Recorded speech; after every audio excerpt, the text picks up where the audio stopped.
Hello everyone, Rurikhan here coming at you with another video, and the Dragonflight Alpha has been going on strong for quite some time at this point. As you guys may or may not be aware, most of the content creators and just players in general that are playing through the alpha appear to be having the absolute time of their lives. They're all saying that, oh yes, this is a return to Azeroth, this is a return to the stuff that we care about. But I personally have been kind of like avoiding these specifics because, like I mentioned in the previous video, Blizzard is releasing new zones like every week, and eventually when we get to Phase 6, they're going to release all of the zones, and they've also released dungeons and more information, and players have obviously been delving into it and just making tons and tons and tons of videos about it.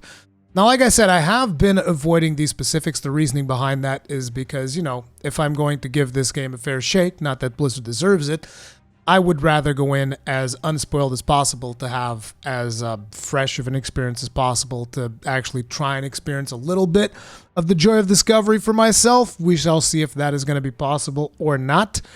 But yeah, they're definitely revealing way more than I would like them to. And I know that a lot of people tend to get upset when I talk about this, but like, look, this is not a complaint that I have of Blizzard specifically. Like, even in the main channel, if you go and you watch some of the coverage that I've done ahead of the launch of Months on the Rise Sunbreak, one of the biggest complaints that I always have is like, I wish that Capcom wouldn't reveal as many monsters as they tend to, because they pretty much reveal the whole roster of monsters that's going to be in the game before the game actually comes out, leaving absolutely no room for surprises, which is, you know, it's just the general complaint that I have of the industry at large, which is not even necessarily related to this. I just figured I would clarify that particular point. But for all intents and purposes, you know, most of the reports that we are seeing from people that are playing the alpha have been positive. So, you know, that's at least something.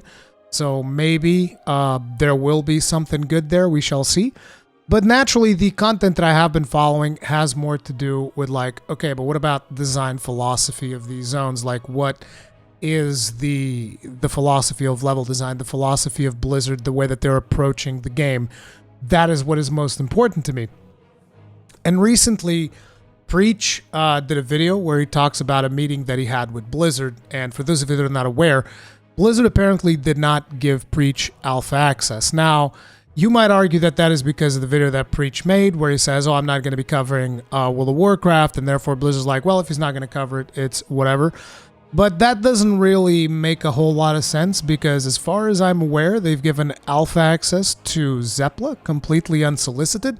They've given alpha access to Quasi, also unsolicited, I think, and a lot of other creators. Now, the Quasi thing and Zepla, I think, is very positive for them to approach creators that, you know, have left the game a while ago and try to get them back into the game. I think that that is a very positive thing because, you know, you want to reach out to critics if they are reasonable, people who are critical of the game, and try to get their opinion on it because, you know, they left for a reason. And obviously a big portion of the player base has left the game. Therefore, it just makes sense that you actually get the opinions of people that used to enjoy the game and aren't enjoying the game anymore.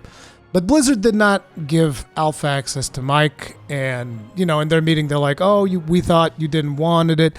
In reality, I kind of feel like Blizzard was playing a little bit of a game of cat and mouse, but, you know, that's just like, I don't want to get too in-depth into that because it's whatever.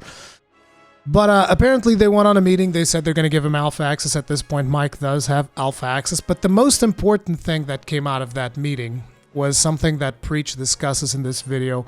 And that, you know, when I look at Preach as someone that has watched a lot of Preach videos and even reacted to some of his content, I look at a content creator that pretty much just says what's on his mind. Maybe I'm wrong, but that's the vibe that I get from Preach. I look at a content creator that is like, is not going to fake out for the sake of faking out, and someone who is, you know, someone who I believe has probably a good judge of character and is able to like read the room, because at least he sounds mature enough for that stuff. And I'm not just talking about his age or whatever. I'm talking about when you hear somebody speak, you can usually analyze their maturity level. You know, when you're watching like long form videos from them and stuff like that. And that is what I'm getting at. Like, you watch one of my long-form videos and you're like, wow, Rurikhan has the, you know, the maturity of a 16-year-old. And you're absolutely correct, because that's exactly what I have. But, so when it comes to Preach, he's someone that I would say is trustworthy. And what he says in this video, I feel is very important. Now, I'm going to be linking the original video. If you want to watch the whole thing, it'll be linked in the description. But I just wanted to focus on this specific part. Now, one thing we talked about in this meeting is, I can't give too much away because obviously there's some private stuff there, but about further things we'd like to do if I like it, if it's cool. Some projects that we could do, maybe some interviews or something like that, about the change in philosophy at Blizzard. Now, this is why we're going to try Dragonflight Alpha. I want to be totally clear on this. This is what I'm interested in. I don't really give a fuck about dragon riding. I'm not going to lose my cum about swooshes and swaps. It's probably pretty fun. I probably don't care much outside of trying it out, right? Talent trees. Sure. You know, that's fun and stuff like that. But, I mean, ultimately, there's going to be like 6 or 7 loadouts that we're going to be utilizing. It's going to be really fun short term. But how does it play out into the future? My biggest thing that we're looking for here when going into the Dragonflight Alpha is actions, not words. So I hope I can make this as clear as possible for the crazy people out there. There has been a noticeable change of philosophy at Blizzard in terms of World of Warcraft. On paper. That's the bit. On paper, there is a clear philosophical difference in how they're trying to run World of Warcraft now. And that deserves a look. Because the reason we left, as clear as I could have said it in that video, although no one listened to it, is that it felt like they resented the player, that they really didn't want you to, they were angry at the player base. They wanted their way or the highway. And your disapproving opinion is of no consequence to them because we're making this and you should enjoy it. And if you don't play it, then fuck you because we're going to make you play it. Right? So that's what we had throughout BFA and Shadowlands. Is it doesn't fucking matter if you don't like what you're doing. You're going to fucking play it because we're going to make you play it. And that's it. If you don't like Torghast, fuck you. You're going to be doing Torghast. If you don't like Island Expeditions, fuck you. You're going to be doing Island Expeditions. If you don't like Warfronts, fuck you. You're going to be doing Warfronts. That's what we had for a really long time, and you're going to grind this shit out, and you're going to enjoy it, and you're going to like it, and that's what we had. So, Dragonflight has been made a big point about we're changing direction. I think you guys get the point, because like he talks about this some more throughout the video, and I don't want to just play the whole video, but the point is, according to his interpretation, both of like what he's seen of the alpha up until this point, and the meeting that he had with Blizzard, is that there is a change in philosophy, which to me is the most important thing when it comes to World of Warcraft, because that is what World of Warcraft actually needs. It doesn't just need like a new coat of paint for the next shiny expansion. It doesn't just need like new box features. It needs a fundamental change in philosophy. And why am I pointing this out from Preach's point of view? Because like I said before I played this video, I look at Mike as someone who is trustworthy, as someone who is a good judge of character, as someone who can read the room. And if he went into a meeting with people from Blizzard, and he came out of that meeting still thinking that on paper it looks like there is a fundamental change of philosophy in how they're going to be developing World of Warcraft, that to me is like huge.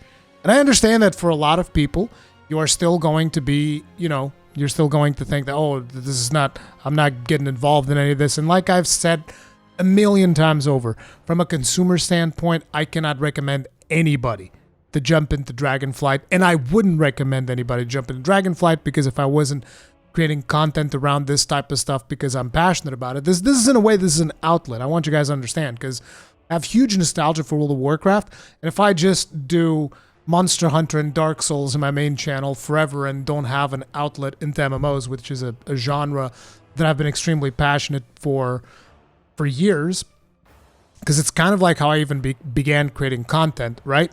If I don't have an outlet, the creative outlet to talk about these things, then I will go insane, like the people who create like a bunch of Minecraft videos and then just go off the deep end suddenly and just stop creating content and say that their mental health is in shambles. It's like, you know, this channel to me is a creative outlet. And as a consumer, if it was from a straight up consumer standpoint, I wouldn't get into Dragonflight at all. Just like straight up, I would wait it out, and I would wait until I would see way more information. And I think that's what most of you guys should do. But, you know, the fact that Mike has said this has given me at least a little bit of hope. But again, I'm going in expectations completely on the bottom of a barrel. Those are my expectations, right? I'm going in no expectations whatsoever, and we'll see what comes out of it. Basically, that's the point that I'm getting. But this right here, to me, is more important than box features or whether or not people are enjoying the alpha or whatever. A fundamental change of philosophy in how they run the IP. That I find very important. Now, the thing is, when you look back at what Blizzard has done recently, you know, you look at Diablo Immortal, which is the most recent example of their philosophies when it comes to video games, and it doesn't look good. So I'm hoping that Mike is correct, but, you know, it is what it is. Also, I don't have Dragonflight Alpha access, so it's not like I can even test it for myself. But anyway, that's going to be it for this video. Let me know what you guys think about it. Do you think that Blizzard could have fundamentally changed their philosophies just like that? It's like, oh my God, things are going down really bad. We have to change our philosophies. Do you think that that is the case or not?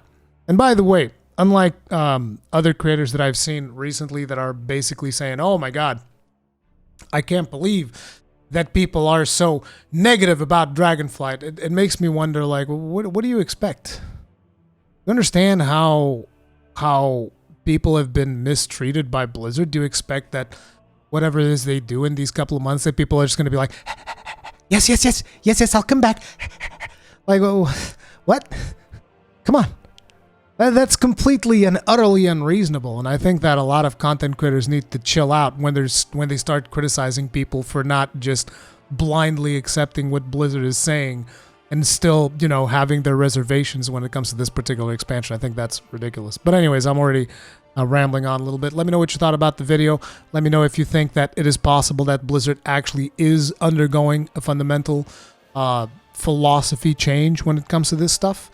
And yeah, also make sure to check out Preach's full video if you're interested. It's going to be linked in the description of this video. And I'll see you guys in the next one. Stay strong, stay safe, peace out.